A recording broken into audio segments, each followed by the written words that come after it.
ఈరోజు నేను తిరుపతికి పోతున్నా. ఫస్ట్ టైం నేను తిరుపతికి పోతాను ఈరోజు. తిరుపతిలో స్టార్ట్ అయిపోయాము. తిరుపతిలో స్టార్ట్ అయిపోతాను. చూడండి కార్లు అన్నీ ఇక్కడ ఎట్లా నిలబెట్టేసినారు. కార్లు అన్నీ ఒకటే తాను నిలబెడతారు, ఎందుకంటే ఇక్కడ చెక్కింగ్ ఉంటుంది. అందుకని కార్లు అన్నీ ఇక్కడే నిలబెట్టేస్తారు. నేను కొండపైకి వచ్చేందుకు టైం 12 అట్లా అయిపోయింది నైటు. చాలా లేట్ అయిపోయింది కొండపైకి వచ్చేందుకు. చూడండి వ్యూ ఎంత బాగుందో. నేను పోయినప్పుడు మటుకు కొండపైన చాలా వాన పడుతుంది. వర్షం అసలు కాగనే లేదు. చూడండి ఒకసారి ఎంత వాన పడుతుందో. భక్తులు చూడండి యాడ చూసినా పండుకున్నారు కంపార్ట్మెంట్లలో. ఒకసారి దర్శనానికి అయితే కన్నా 25 గంటలు పట్టింది మాకు దర్శనము. చాలా లేట్గా పట్టింది. చూడండి వానలోనే అట్లా పండుకున్నారు జనాలంతా. పిల్లోళ్ళు పెద్దోళ్ళు అంతా చూడండి ఒకసారి ఎంత బాగా పండుకున్నారు వాన పడుతుంటే. కొండపైన మటుకు చలి చాలా ఎక్కువ. వాన ఎట్లా పడిందంటే చాలా భయంకరంగా పడింది వాన. కొండ మీద మటుకు యాడ చూసినా నీళ్ళే ఉన్నాయి కొండ మీద. అసలు భక్తులకైతే కన పాపం చూడండి ఎంత ఆలసిపోయి కూర్చున్నారు. దర్శనానికి పోయి 24 గంటల క్యూలో ఉండి మళ్ళీ దర్శనం అయిపోతానే వాన పడతాంటే అంతా వచ్చి కింద కూర్చొని ఉన్నారు. చూడండి ఒకసారి పండుకునేకేం స్థలం లేదు. చాలా మంది జనాలు వచ్చి మనం క్యూలో కంపార్ట్మెంట్లో అంతసేపు ఆ దేవుని దర్శనానికి వేచి ఉంటాము. కానీ ఆ దేవుణ్ణి చూస్తానే మనము అదంతా మర్చిపోతాం అన్నమాట. అంత బాగుంటుంది లోపల. ఆ దేవుని కాడికి పోతే మనసు ప్రశాంతంగా చాలా యాదో ఒక వేరే చోట ఉన్నట్లుంటుంది. ఒక వైకుంఠంలో ఉన్నట్లుంటుంది ఆ దేవుని కాడికి పోతే.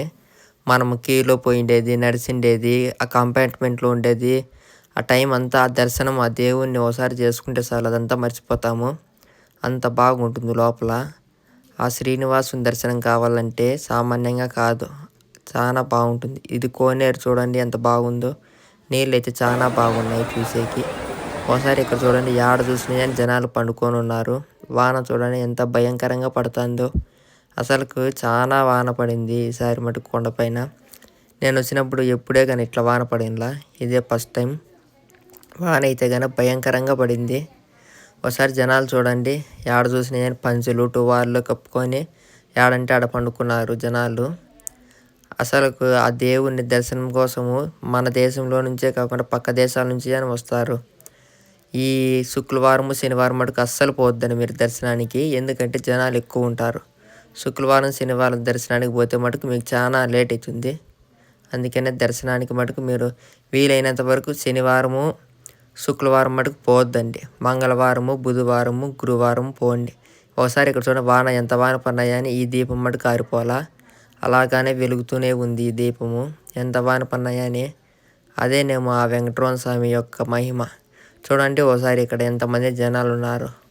నా వెనకలంతా చాలా జనాలు ఉన్నారనమాట. ఇక్కడ వాన పడుతుంటే అంతా మేము ఇక్కడ దేవుని గుడి ముందర నిలబడుకొని ఉన్నాము. చాలా వాన పడింది ఈసారి మటుకు. అంతలా వాన పడుతుంటే కొండ మీద వ్యూ మటుకు చాలా బాగుంది. ఆ దేవుని చూస్తుంటే ఇంకో రెండు చెప్పి చూడబుద్ధి అవుతుంది, అంత బాగుంది వ్యూ. చూడండి ఆ వానకు ఎంత బాగుందో. చూస్తుంటే ఆడే ఉండబుద్ధి అవుతుంది. అసలు ఆడ అదే వైకుంఠం అంటారు కదా, ఇదేనేమో. అసలు చూడండి నిజంగానే వెంకటరమణ స్వామి ఉన్నట్లు ఎంత బాగుందో. జనాలు మటుకు అస్సలు ఇంత వాన పడినాయని జనాలే తగ్గల. చాలా మంది జనాలు వచ్చినారు వానకే. ఆ దేవుణ్ణి దర్శనం చేసుకోవడానికి కొన్ని గంటలు ఉండి ఆ దేవుని దర్శనం చేసుకొని వెళ్తారు. వాన ఎంత వాన పడినాయని చూడండి ఏం వాన పడుతుందో. అసలుకు జనాలకు ఆ వానకు ఏందే కానీ లెక్క చేయకోకుండా ఇక్కడే ఉన్నారు. ఆ దేవుణ్ణి చూస్తుంటే ఇంకో చెప్పి చూడబుద్ధి అవుతుంది. అంతసేపు చూసినాయని ఆ దేవుణ్ణి తనివి తీరదు. ఆ వెంకటరమణ స్వామి కలియుగ దేవుడు కదా, అట్లా. ఒకసారి చూడండి జనాలు అంత వాన పడతా అంటేనే అయినా దీపాలు వెలిగిస్తూనే ఉన్నారు. చూడండి మంచు ఎంత బాగా కమ్మేసిందో గుడి చుట్టూ. తెల్లగా మేఘాలే మనకు అనుకుని పోతాయి ఈ కొండ మీద. చాలా బాగుంటుంది అసలుకు. ఈ మేఘాలు అనేటివి ఈ కొండను ఆనుకొని ఉంటాయి అన్నమాట. అంత బాగుంటుంది. ఏమన్నా కానీ వానాకాలం పోతేనే వ్యూ చాలా బాగుంటుంది ఈ కొండ మీద. ఎంత బాగుంటుందంటే అంత బాగుంటుంది. ఇక్కడ ఎవరో మనకు ఫ్రెండ్స్ తగిలారు. వాళ్ళ కాడ మనం స్టిక్ ఇప్పించుకొని ఒకటి సెల్ఫీ స్టిక్ వీడియో ఒకటి తీసేసాము. ఎంత బాగుందో చూడండి ఒకసారి ఈ వీడియో. వీళ్ళు బెంగాల్ నుంచి వచ్చినారంట వీళ్ళు. ఇక్కడ నుంచి మనం సెల్ఫీ స్టిక్ ఇప్పించుకొని ఫోటో దిగేసామన్నమాట. వెంకటరమణ స్వామి గోవిందా గోవిందా. ఒకసారి చూడండి ఎన్ని కష్టాలు వానకు, కానీ ఆ కష్టాలన్నీ ఆ స్వామి తీరుస్తారనే ఒక నమ్మకంతో మనం అక్కడికి వెళ్తాము. ఆ దేవుడు ఇప్పుడు కలియుగ దేవుడు ఆయనే కదా వెంకటరమణ స్వామి. ఆ దేవుణ్ణి నమ్ముకొని మనం ఏదైనా చేస్తాము. నాకైతే చాలా ఇష్టం మా వెంకటరమణ స్వామి అన్న, మా కదిరి లక్ష్మీ నరసింహస్వామి అన్న. నేను చాలా నమ్ముతా ఆ దేవుళ్ళను. చాలా నాకు నమ్మకం అనమాట. అందరూ నమ్ముతారు ఈ వెంకటరమణ స్వామిని, కలియుగ దేవుడు కదా. అందుకని చూడండి గుడి ముందరికి వచ్చేసాను. ఎంత బాగుంది గుడి ముందర. గుడి అయితే కన్నా తెల్లగా మెరుస్తూనే ఉంది. ఈ లైటింగ్కు కన్నా చాలా బాగుంది. అసలు ఆ క్లైమేట్కు ఇప్పుడు టైం చూస్తే 3 అవుతుంది. ఆ 3 గంటలు అవుతాయి. జనాలు అస్సలు తగ్గల. చూడండి ఎంతమంది జనాలు ఉన్నారు. ఈ జనాలలో అసలు దొంగతనాలు ఏంటివన్నాయని జరగకోకుండా ఏడ చూసినా సీసీ కెమెరాలు పెట్టింటారు. చాలా జాగ్రత్తగా టీటీడీ వారు మనకు అనుకూలంగా చేస్తారనమాట. టీటీడీ వారు చాలా మనకు మేలు చేస్తారు. ఏడ చూసినా కానీ వానకు ఎండకు ఏందే కానీ కాకుండా ఏడ చూసినా చెట్లు ఉన్నాయి. ఇది చూడండి తిరువీధులు అనమాట. ఇవి ఇట్లా నడుచుకుంటూ పోతే ముందర అన్నదాన సత్రం వస్తుంది. శ్రీ వెంగమాంబ అన్నదాన సత్రం వస్తుంది. అడిగి పోతే అన్నం ఫ్రీగా పెడతారు. చాలా బాగుంటుంది అన్నము. ఈ ఆర్ట్ చూడండి చాలా బాగా వేసినారు. ఎవరు వేసినారో ఏమో తెలియదు కానీ చాలా బాగుంది ఈ ఆర్ట్. ఈ ఆర్ట్ చూస్తా అంటే ఇంకోరని చెప్పి చూడబుద్ధి అవుతుంది. అంత బాగా వేసినారు. చాలా రోజుల నుంచి ఇది రోజు కానీ డ్యామేజ్ కాకోకుండా చాలా బాగుంది ఆర్ట్. చూడండి ఒకసారి ఇక్కడ చూడండి. ఇక్కడ ఇలా అన్నీ ఇస్తరాకులు వేసి గ్లాసులు పెట్టి నీళ్లు పోసి మళ్ళీ మనకు అన్నీ వడ్డిస్తారనమాట. ఇక్కడ చూడండి చాలా బాగుంటుంది భోజనాలు. ఇక్కడ చూడండి అంత పైన తింటా అంటే వీళ్ళు మటుకు కింద తింటున్నారు. భోజనాలు మటుకు చాలా బాగుంటాయి ఇక్కడ.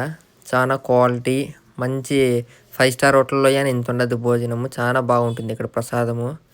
ఆ దేవుని దర్శనం అయిపోతాయని ఇక్కడ వచ్చి భోజనాలు తింటే చాలా బాగుంటాయి. ఈ వెంగమాంబ సత్రంలో చాలా అన్నదాన సత్రంలో చాలా బాగుంటాయి రుచిగా. ఇక్కడికి వచ్చి తినండి ఎవరైనా కానీ తిరుపతికి వస్తే చాలా బాగుంటాయి. టైం కానీ ఛాన్సే పెడతారు. 11:30 వరకు పెడతారు ఇక్కడ భోజనాలు. Okay bye. నెక్స్ట్ వీడియోలో మళ్ళీ కలుద్దాం. ఇక్కడ ఒక్కసారి భోజనం చేస్తే చాలు ఆ దేవుని దర్శనం అయిపోతాయని ప్రతి భక్తుడు వచ్చి ఇక్కడ భోజనం చేస్తారు. చాలా బాగుంటాయి ఇక్కడ మటుకు టేస్ట్ మటుకు. అసలు ఈడ తిరుపతి లడ్డు ఎంత ఫేమస్, ఇక్కడ భోజనాలు అని అంత బాగుంటాయి. చాలా రుచిగా చేస్తారు. క్వాలిటీలు మటుకు ఏమాత్రం తగ్గ రేట్లో చాలా బాగుంటాయి భోజనాలు మటుకు.